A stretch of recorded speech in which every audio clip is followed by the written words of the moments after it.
Hi everybody, I'm here today to talk to you about vampires. So this topic actually has so much information that I want to share with you guys. I'm going to have to make several videos just to kind of get it all out. So today we're going to talk about just kind of basic information, what vampires are and stuff like that. And then in some other videos we'll get into some of the other like really cool stuff. Now, vampires are believed to be evil beings that roam the earth looking for humans to feed on. Now, there are many different characteristics of vampires depending on like where you're getting your folklore from. But there's some that are all kind of similar or very well known, and that would be that vampires drain a victim's life force, generally by drinking their blood, but sometimes by like actually draining their life force, so making them sick or just kind of slowly killing them. Um, for people that believe that vampires drink your blood, they generally believe that they bite your neck with their like big pointy fangs. So that's another kind of interesting common belief about vampires. It's also believed that they inevitably either kill or turn their victims into vampires, that they hunt only at night because the sunlight either weakens or kills them. It is believed that they can transform into a bat and in some cases into a wolf, which I think is really cool and I didn't know until today. So if you guys knew that vampires could turn into wolves, that is like a whole new ball game to me. They also are believed to have superhuman strength. They're believed to be able to hypnotize their victims, which is what allows them to be able to kind of feed off of them. And they have no reflection. Of course, these characteristics don't fit for every type of vampire, and there's other things that I didn't list. In some cultures, they don't believe that vampires have no reflection, so vampires can see themselves in the mirror. And some people believe that vampires can go out in the day and it has no effect on them whatsoever. But these are just kind of the main things that when you kind of on the surface look into vampires, this is what you'll see. So the history of vampires is kind of interesting. The first written mention of them was in 1734. Now, this is the first written mention of vampires by that name. So they're actually mentioned for several years before that by other names. And still to this day, they are referred to as other things in different parts of the world. The reason that you would encompass them with vampires is that they all kind of do the same thing, but they're not referred to as vampires. The sophisticated vampire that you see today in like a lot of modern fiction, the one that's very charming and charismatic and kind of woos his victims, was actually the result of a publication written by John Polidori. And this is like one of the first writings about vampires under that name. And it is one of the very famous pieces of work about them. So it's obviously not the most famous because I'm pretty sure that not all of you have heard of him, but probably all of you have heard of Bram Stoker. And I'm going to talk in another video all about Bram Stoker's Dracula and like the cool connections that Bram Stoker had to Vampire Panic, which happened in the United States, and how some of his characters might be connected to other people like Vlad the Impaler and somebody that was a victim of Vampire Panic. So it's kind of cool. Yeah. But right now we're going to talk about creating them, identifying them, protecting yourself from them, and killing them. So you can be turned into a vampire if you die and your corpse is jumped over by an animal, specifically a dog or cat. I don't know why, but this is one of the beliefs. Another one would be if you die and you have a wound on your body and it is not treated with boiling water, you can turn into a vampire. Some people believe that people that are witches in this life will turn into vampires when they die, and others believe that if you rebel against the church, you will inevitably turn into a vampire.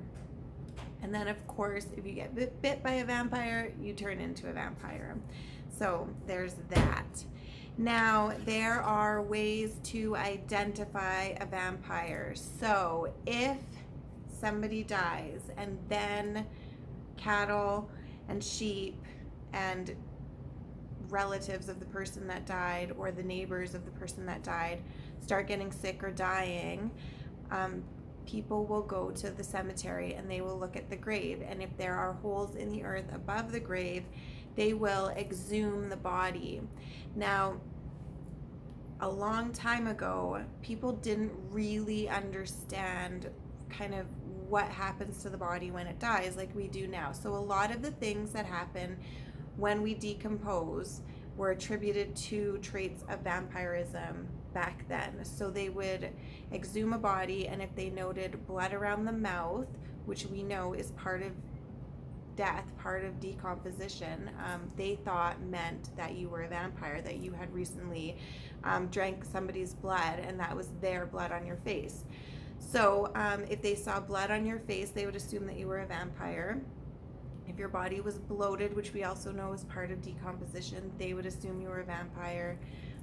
Sometimes they would cut out the heart of a corpse and cut it open, and if the blood in the heart was fresh, then you were a vampire. If that happened, they would also remove your liver. They would burn the heart and the liver and consume it. So that's really gross. Another thing that is believed that I didn't know was that apparently vampires can cause poltergeist activity around houses. So if you had a relative pass away and all of a sudden your cows are dying, and then you have rocks being thrown at your house and banging and knocking and footsteps, and you go to the cemetery and you see all of these things, then you would believe that you were dealing with a vampire, and that would have to be taken care of, I guess. So there's different things that you can do to protect yourself from vampires if you're afraid of them. Now, the first one that everybody seems to know is garlic.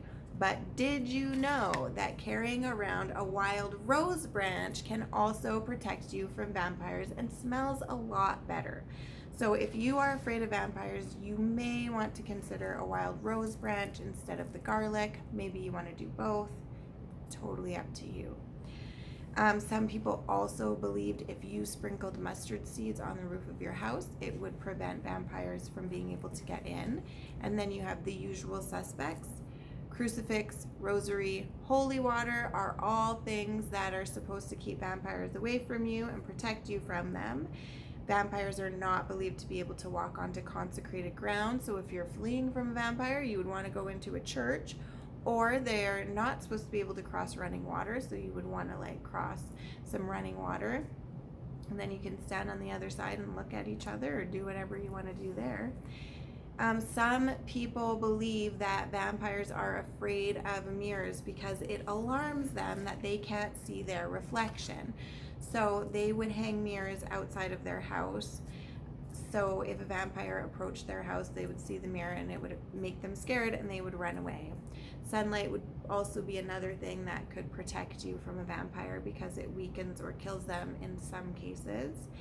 And they are supposed to be invited in. So the belief is that if you invite a vampire into your home, they can come and go after that as they please, even if you tell them that they can't. You have already invited them in. The damage is done. But if you never invite the vampire into your home, then they can never harm you. They can't come into your house. They can't come into your space. So this is just another really great reason why nobody should ever have company over, right? Now, you can kill a vampire if your methods of protection don't work, or if you accidentally let one into your house and you have to take care of it. It is believed that a stake through the heart will kill it. That seems to be the most common belief, the one that you see on TV and in movies and stuff like that.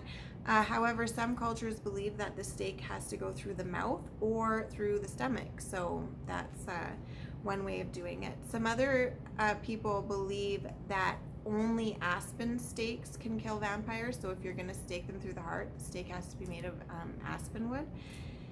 Holy ash is supposed to kill them, and hawthorn is supposed to kill them as well. Now, some people believed that if you dug up a corpse thinking it was a vampire and the body was bloated, if you poked it and deflated it, this would kill the vampire. So for this reason, people would bury their loved ones with sharp objects in their coffins so that if they became a vampire, when they moved around in their coffin, they would be poked by this sharp object, they would be deflated, and they wouldn't be able to hurt anybody. This is also why some people buried their loved ones face down, because they believed that they would be continually trying to get out through the bottom and not through the top, and they would be safe from that. Some cultures believe that if you put steel in the eyes and mouth, this protects you. Others believe if you put ground up brick in the mouth, that will protect you, that will kill the vampire or prevent a person from turning into a vampire. So some cultures would remove a corpse's head and put it between their feet or under their butt. And this sounds really funny, but this is something that people did to their loved ones after they died. They would cut their head off and put it between their feet or underneath them so that they wouldn't be able to see, so they couldn't get out, so they couldn't hurt anybody if they turned into a vampire after they died. And another less traumatic way to stop a person or kill a vampire is to pour boiling water over their grave, which is also still kind of but not as bad as the other things. Now, these are things that people actually did to their loved ones, to their family members, to their neighbors. They were digging people up and doing these things and desecrating their bodies because they were so afraid, because medical advances were not far enough at that time, that they didn't understand that people get sick from viruses or illnesses, diseases, things like that, and they were blaming it on vampires. So currently these things wouldn't happen because medicine has come a long way since then, but this is what was happening back then, and it's really kind of crazy and sad that people thought that they had to do this to the people that they loved. It must have been really, really hard. So yeah, that's the basic information that I have on vampires. I'm going to make another video all about Bram Stoker's Dracula and how possibly it was partially inspired by Vlad the Impaler. So we're going to talk about Vlad the Impaler. And another story about a young woman who may have inspired the character Lucy in that book. So I'm going to be back on another day with some other videos about vampires and all of the cool history and the cool stories and the different things that go on with them. So yeah, I will talk to you on another day with another video about more vampire stuff. Okay, thanks guys. Bye.